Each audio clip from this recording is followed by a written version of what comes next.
Palestinian people will never accept occupation. They've resisted occupation for more than 50 years, and they will continue to resist occupation. Good afternoon, and thank you for accepting our invitation and being the part of our Ask the Ambassador series.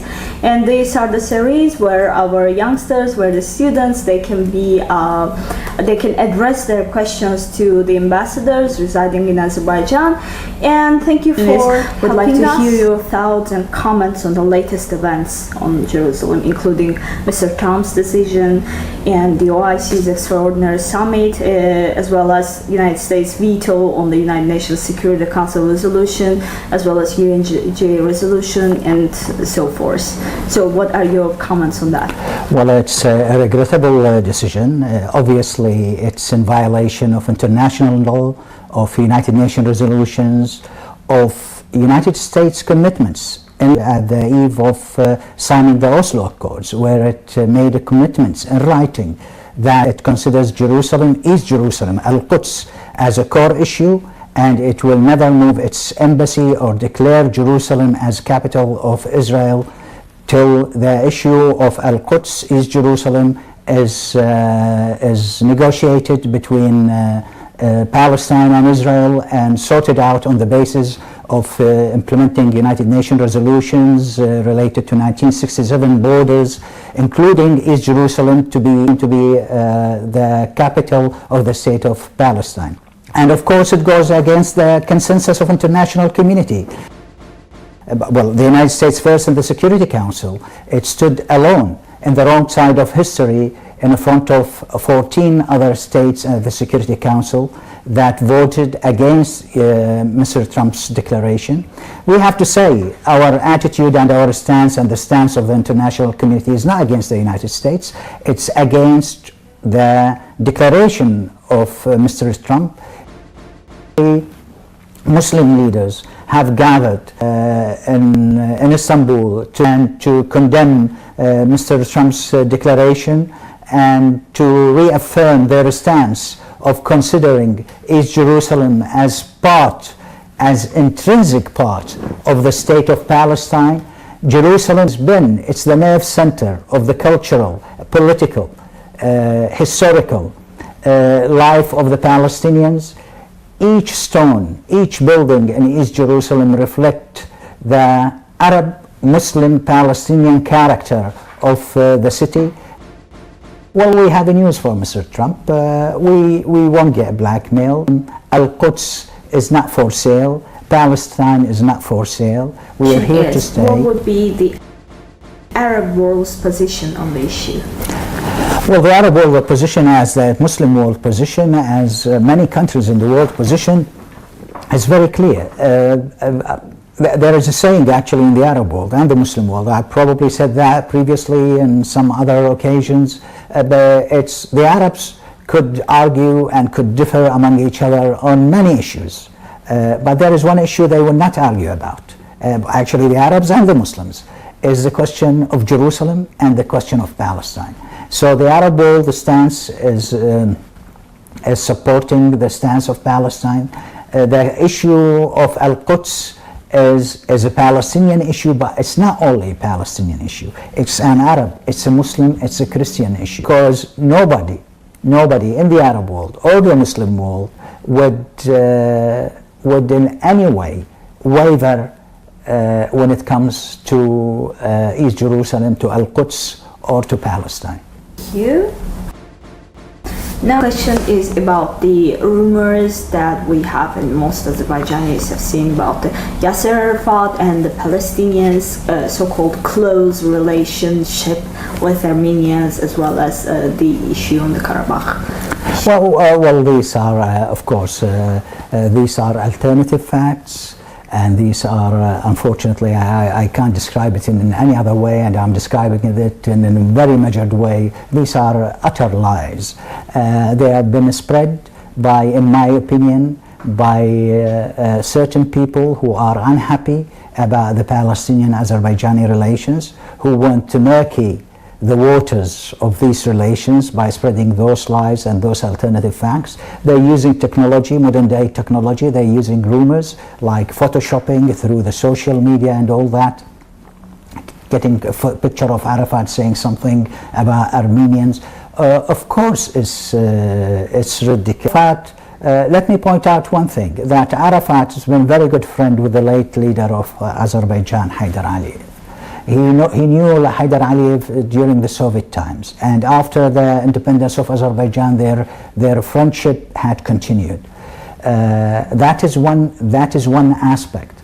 Individuals are spreading the news that the Palestinians somehow supported Armenia in the war in Nagorno-Karabakh and that sort of thing.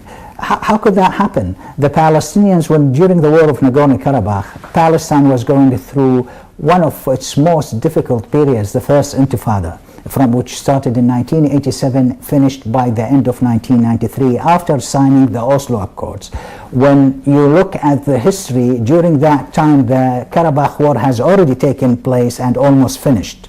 What is the interest of the Palestinians to support Armenia in Nagorno-Karabakh? The very crucial principle here that people sometimes overlook: Palestine is under occupation. People who are under occupation, they are facing on daily basis challenges which are undealt with in all other societies. How could a society being under occupation outsource its people to go and fight in other regions? And then secondly, what interest Palestine has in supporting Armenia or Nagorno-Karabakh, separatists in Nagorno-Karabakh against Azerbaijan?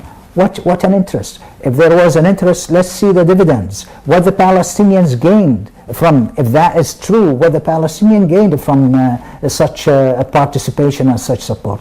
Palestine have no diplomatic relations with Armenia. Palestine have no embassy in Armenia. Palestine has diplomatic relations with Azerbaijan since the independence of Azerbaijan. Palestine has an embassy in Azerbaijan, and it always had diplomatic relations with Azerbaijan since the start. So, isn't there something wrong in the picture for these people who are spreading these lies? The reality is we have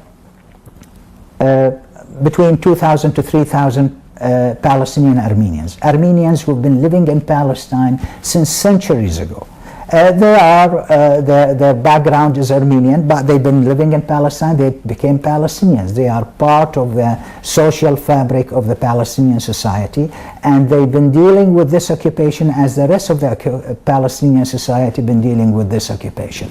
So, for Mr. Yasser Arafat to go and speak with those Armenians the Armenians in Palestine, to get quotations out of context from what Mr. Arafat has said toward the Armenians in Palestine, and pasted in posts and presenting it as if Mr. Arafat was talking about supporting Armenia against Azerbaijan in Nagorno-Karabakh.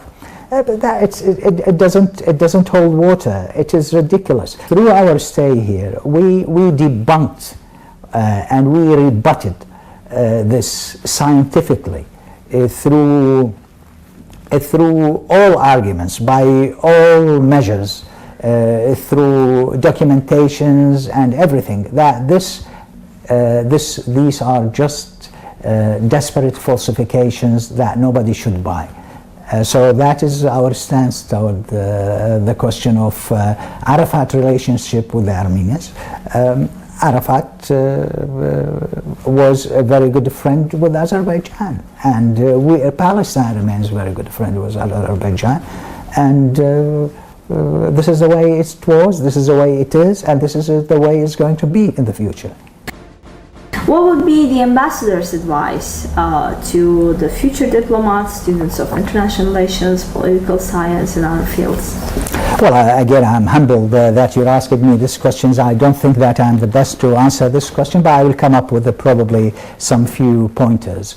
I think at first that a diplomat, whether a she or a he, should know where they come from, what their culture is, what the aspirations and the goals and the interests of their country are.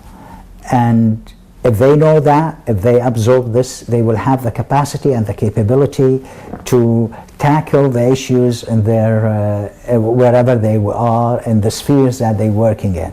That is very important.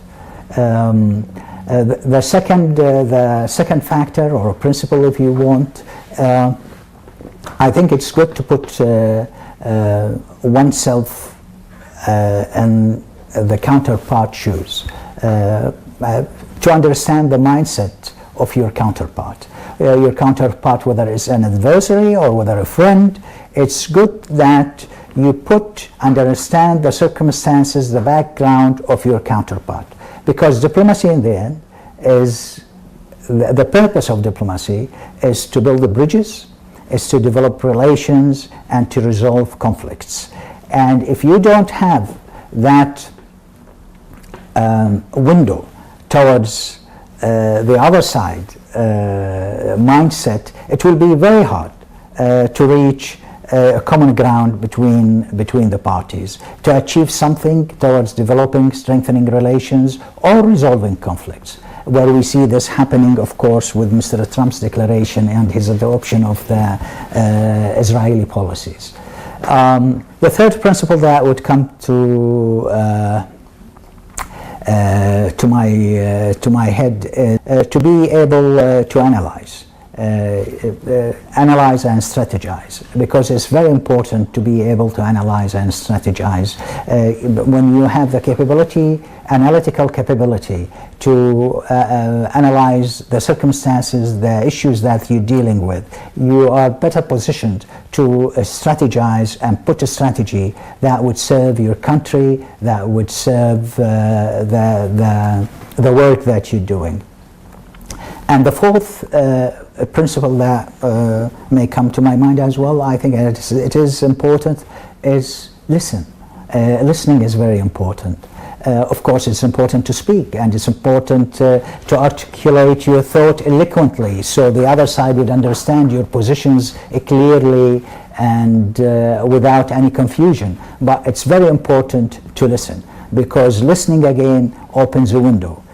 Opens a window to the mindset, to again to the people, to your interlocutors, whether it's counterparts, whether even within your own sphere. Thank you very much. Thank you very much. This concludes our interview, and thank you very much for being our first guest, as well as thank you very much for your warm acceptance and answering sincerely to our questions.